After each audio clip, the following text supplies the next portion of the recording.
Hold a light weight in one hand and set your wrist on the edge of your bench with your palm down.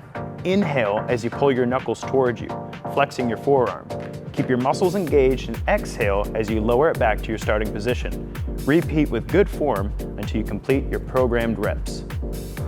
This exercise is called a wrist extension. It's a powerful exercise to help the integrity of your elbow, and it can be done in 2 different ways. Let's take a look. So the forearm curl can help to strengthen the integrity of your elbow. And what Katie's doing right here is she's got her arm anchored, but she's using her extensor muscles to pull that weight up. Notice how she's keeping great control the whole time and not just flinging it around. You're doing an excellent job, Katie. Keep up the good work.